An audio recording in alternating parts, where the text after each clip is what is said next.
그러면 임차인으로서 어떤 내용을 정확하게 알고 있어야지 눈탱이를 안 맞냐? 그거를 이제 반드시 넣으셔야 돼요. 그리고 또 이제 한 가지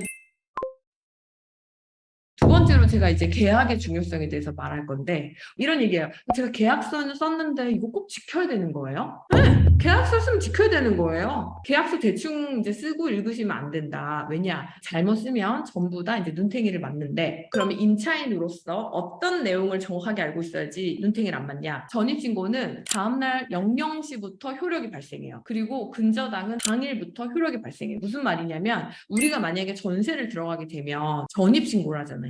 예를 들면 3월 2일 날 전입신고를 하죠. 그러면 3월 2일부터 내가 임차인으로서 권리가 생기는 게 아니에요. 다음날 00시, 그러니까 3월 3일 00시부터 효력이 발생해요. 그래서 3월 2일 날 혹시 주인이, 임대인이 몰래 대출을 받아버리죠. 3월 2일 날. 그러면 억울하겠지만 이 사람은 3월 3일부터 전입신고에 효력이 생기기 때문에 너무 자연스럽게 내 보증금이 그냥 주인이 대출 받아버린 그 뒤로 갈 수밖에 없는 거예요. 나는 분명히 이 집에 대출이 없다고 생각을 해서 전세를 들어간 건데 몰래 그날 대출을 받아버리면 나는 그 뒤로 밀려나게 되는 거죠. 그래서 이런 조항을 꼭 넣으셔야 돼요. 뭐냐면 물론 이거 이제 통상적으로 다 넣는 내용인데 사실은 이 부분을 이제 중개사들이 챙기는 게 맞죠? 뭐냐면 임대인은 임차인의 전입일 다음 날 전입일까지 아니에요. 다음 날 그냥 다음 날 생기니까 다음 날까지 현재 상태의 등기부 등본을 유지해야 하며 근저당을 포함한 대출 설정을 하지 않는다. 이행하지 않을 경우 임대인이 임차인의 계약금의 배액을 손해배상으로 지급하고 계약을 해지한다. 이거를 이제 반드시 넣으셔야 돼요. 그리고 또 이제 한 가지 매매시 잔금일까지 잔금을 지급하지 않으면 당연히 계약은 파기되고 계약금은 몰수된다. 이게 무슨 말이냐면 자 요거는 이제 임차인일 때 이제 요거를 넣는 거고 내가 이제 집을 파는 입장이에요. 나한테 집을 사겠다고 계약금을 500만 원 입금을 했어요. 그리고 나서 나한테 집을 사겠다는 사람이 생각을 해보니까 집값이 더 떨어질 것 같은데 저 그냥 그 계약금 그 돌려주시고요. 저 그냥 계약 안 할게요. 어느 날 이런 사람이 나타난 거예요. 그러면 이제 이 사람한테 알려주는 거죠. 계약을 파기하면 계약금은 몰수되는 거예요. 근데 이렇게 기본적인 상식도 모르고 500만 원 돌려달라고 하는 사람들이 있거든요. 그래서 내가 이제 집을 팔 때 당연히 이제 계약금이 몰수되는 거니까 돌려줄 필요가 없고 당연히 그러면 우리가 집을 살 때 이거 알고 있어야 되고 집을 팔 때도 알고 있어야 되니까 계약금을 보낼 때에는 서두르면 안 되겠죠. 내가 집을 사는 입장이면 막 마음이 조급해요. 왜냐하면 중개사님이 이러거든요. 이거 집을 8명이 보고 갔대요. 빨리 200만 원이라도 입금하세요. 그렇게 서두를 필요가 없다. 확실하지 않으면 왜냐면 내가 만약에 안 하겠다고 하면 몰수되는 내용인 거예요. 그래서 이런 거 그리고 내가 이제 집을 파는 입장일 때 혹시 만약에 돈을 받았는데 그 사람이 안 하겠다고 했어요. 그래도 줄 필요가 없다. 그리고 내가 계약금을 쏠 때는 못 돌려받을 수도 있으니까 신중하게 하셔야 된다. 그리고 임대차 계약을 체결할 때는 임대인의 납세 증명서를 요구할 수 있습니다. 무슨 얘기냐면 이 부동산이 만약에 경매에 넘어가게 되면 우리의 보증금은 세금보다 나중에 배당을 받을 가능성이 높아요. 많은 경우에. 그래서 이 사람이 혹시 세금 밀린 게 있는 거 아니야? 이거를 확인할 수 있게 법이 4월부터 바뀌었어요. 무슨 얘기냐면 재산세 같은 거는 안 내도 등기부 같은데 안 보여요. 왜요? 선생님 세금 안 내면 등기부에 압류 걸던데. 세금을 미납을 해서 안 내서 압류가 걸리려면 되게 시간이 오래 걸려. 금액이 되게 커질 때까지 기다려야 되고 시간이 오래 걸려. 그러니까 사실은 여기 지금 안 낸 세금이 있는데 등기부에 압류나 가압류로 찍히기까지 시간이 너무 오래 걸리니까 아직 안 볼 수가 있어요. 이때 볼 수 있는 게 납세증명서를 요구하면 돼요. 그리고 여러분 대출 같은 거 받을 때 납세증명서 은행에서 꼭 요구하거든요.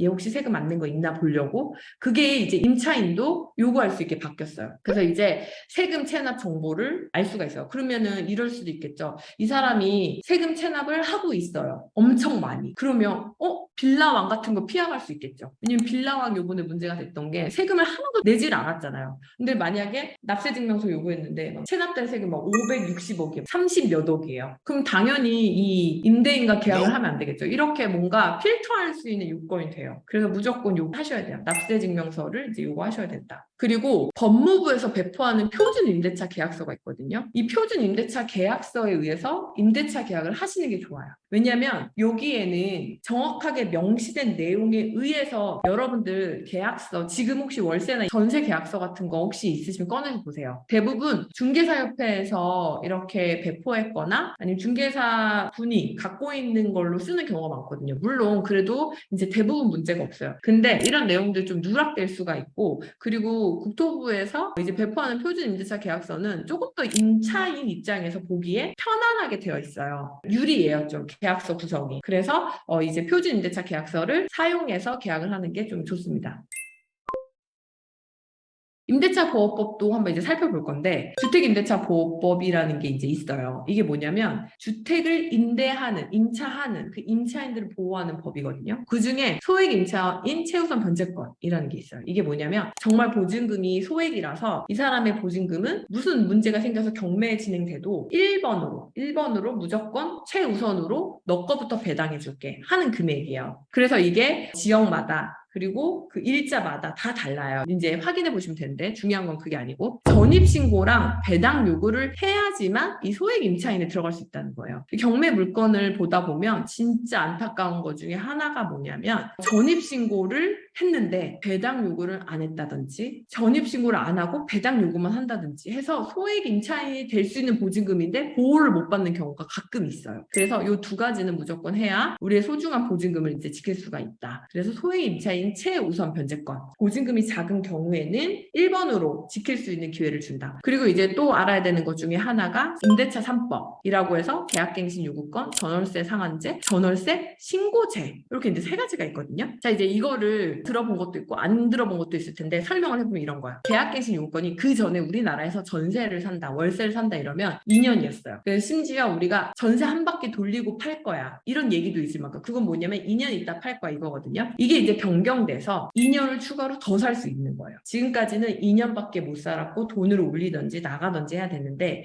이제는 2년을 연장해서 2년을 더 살 수 있다. 그러니까 총 4년까지는 살 수 있다. 그래서 계약갱신 요구권을 청구하면 뭐 2년을 더 살 수 있다. 이런 내용들을 가지고 있는 게 계약갱신 요구권. 그러니까 지금은 전세 사이클이 2년이 아니라 4년이 됐죠. 그럼 2년 살면 안 나가고 2년 더 살 수 있는 건가요? 네. 그래서 혹시 이 집에 계속 살고 싶다라고 하면 계약갱신 요구권을 청구하면 살 수가 있습니다. 이 내용은 조금 약간 구체적인 디테일이 있긴 있어요. 뭐냐면 6개월 전부터 2개월 전까지 청구해야 되고, 그리고 묵시적 갱신, 서로 그냥 아무 말도 안 하고 그냥 연장된 건 계약갱신 요구권 행사한 거로 안 봐요. 그래서 반드시 문자를 뭐 주고받는다든지 뭐 내용 증명을 주고받는다든지 하는 증거가 좀 있어야 돼요. 그리고 재밌는 건 계약갱신 요구권을 내가 하기로 했어요. 저 2년 더 살게요. 그리고 나서 임차인은 언제든지 해지할 수 있어요. 무슨 얘기냐면 저 살게요 하고 안 살아도 돼요. 재밌죠? 물론 이제 조건 조금 있는데, 임대인은 여기 계약갱신 요구권 이 임대차 3법에서 거의 을이에요. 을전이 갑을 병 정도 돼요. 그래서 산다고 했다 안 산다고 했다 이거 번복할 수 있어요, 임차인은. 근데 이제 또 한 가지 계약갱신 요구권을 거절할 수가 있는데, 이게 뭐냐면 임대인이 들어가서 살겠다고 하면 6개월 전에 통보하면 거절할 수도 있습니다. 그래서